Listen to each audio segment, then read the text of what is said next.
Hi guys, welcome to another Touch of Film. This week I have got a fantastic Arrow update. This is a film I've been really looking forward to since it's been announced. It is the Dead or Alive trilogy, directed by Takashi Miike. If you regularly watch my channel, you'll know that I'm a big fan of Takashi Miike. He's one of the most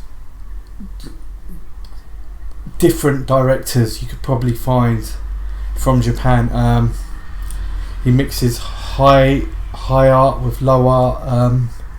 He makes films for like small audiences and bigger audiences, and he works with different genres of films, and he often mixes genres and mixes different art forms, so you'd find like a masterpiece, like really like high art level film with elements of like tacky low art, which blends together so well, and he's just fantastic at doing these films.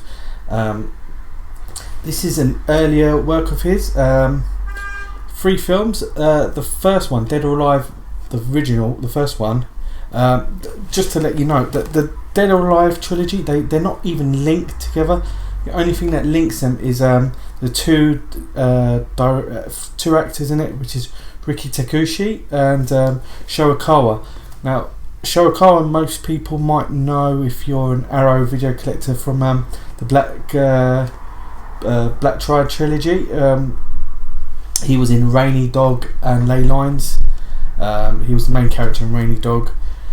So yeah, this film is only linked by them two actors and the director Miike. You could watch either one separately and it would have no impact on the story. So the first one, Dead or Alive, really starts with Sho's character. He's a police officer. He's trying to like clean up the city, but at the same time his daughter's suffering from she needs an operation, and he needs 2 million yen for it. Now it's 20 million, I think it was 20 million yen. Very expensive procedure, so at that time he asks the Yakuza for money, and at the same time as that, he's working with he's trying to clear out Riki Takashi's character, who is like a low level Yakuza. He's on the bad side of the Yakuza, so he's fighting them at the same time. This is just a fantastic movie. Riki Takashi's character is like, he's got a younger brother which he's looking out for. Brilliant, absolute. It is one of the best movies of the trilogy. It's not my favourite, but it's fantastic. It's mixes a lot of violence in there, and just to let you know, the first 5 minutes, which is like the intro scene, is the most violent, most crazy intro to any film you'll ever see. It mixes like a man getting raped by another man, and then that man getting killed, a man being eating a ton of like noodles and then dying, a guy snorting a mile long line of cocaine, literally a long line of cocaine, and then dying. It's just mental. Or a naked woman even getting thrown off a building. It's just no storyline, but just scenes of violence, well cut, like edited together, just like bang bang bang bang, and it's just laid on with a heavy rock tune. It's absolutely mental and just sets the tone for the whole trilogy. Just be prepared for like manic scenes, and it is just fantastic. It's just a masterpiece, I think. You cannot consider it for what the film it is. You just got to consider it where Takashi Miike comes from and the genre of film it is, because at the time Takashi and Miike were both doing V cinema, which is like films that were just made for video. So they had low budget. They just could do whatever they want because it didn't go for the same board of certification that cinema goes through. So you could pretty much go like crazy, and it's like that whole B movie type films. So you could go absolutely crazy, show high levels of violence, sex scenes and everything. So yeah, that was Dead or Alive. The second one is a lot more of a softer story. Takashi and Akawa's characters are both assassins. They both go for the same job, and they happen to just meet, and they realise they were friends. They were like both from the same family that adopted them both, and then instead of going to work as assassins for bad guys, they decide to just wipe out bad guys, and with the money that they raise from killing bad guys, they help poor children in Africa. Absolutely brilliantly done, this film. Added level CGI, which you don't really see in the first one, other than the last scene of the first one, which is absolutely fantastic. I forgot to mention that last scene of the first Dead or Alive just blows the genre out. It's like something you wouldn't even expect to see. But in the second one, yeah, you see a little bit of CGI, but it's like really conceptual. It has nothing really to do with the storyline, but it just gives the viewer the scene of these characters, what they really are. I'm not going to give away too much, but yeah, it's just a beautiful film, and it is actually my favourite one of the series, the second one. Absolutely beautiful. The third one is when it goes absolutely bonkers. The third Dead or Alive is called Final. The second one is called Birds, and the third one's called Final.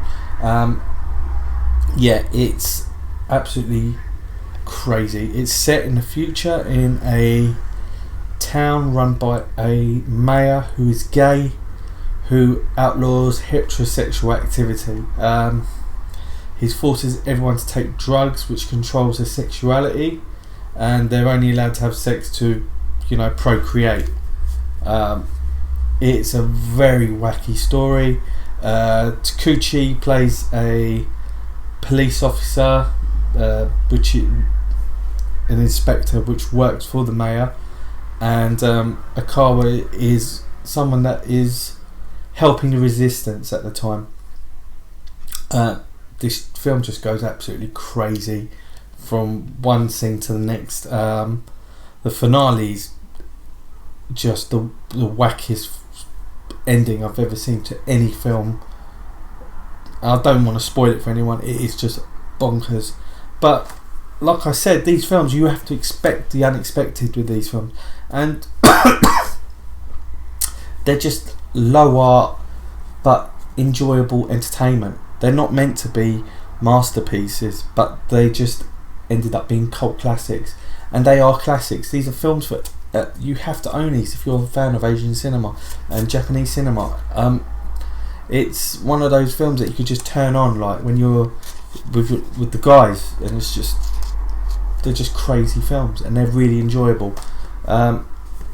This edition by Arrow, going into this edition, the PQ for the first two is fantastic. The third one, has got subtitles hard coding into it. I think the actual footage that Arrow got hold of wasn't the best. I think it was the Chinese edition which had it hard encoded, which doesn't really matter because the third one isn't the best one, so it really doesn't matter. But yeah, you've got loads of extra special features in here. You've got interview with Shokawa, Riki Takuchi, the producer and screenwriter Toshiki Kimura, which is really cool because he went to film school with Takashi Miike, and he produced a lot of Miike's movies. You've got commentary by Tom Mess, which is the biographer for Miike, and just a lot of trailers for other Miike movies. This edition comes with a nice slipcase. I've actually switched the artwork round to have the original artwork rather than this artwork, because this is on the slip. So you get this really cool artwork there, which is from the original trilogy. it's 2 discs, with the first disc having the first 2 movies and the final disc having the final movie. And it also comes with a booklet here with cool imagery and some essays, the 3 extremes. Yeah, absolutely great edition, guys. This is the best edition I've seen of this film. Arrow again have done a fantastic job with it, with what they had, and yeah, they've blown it out of the park with this.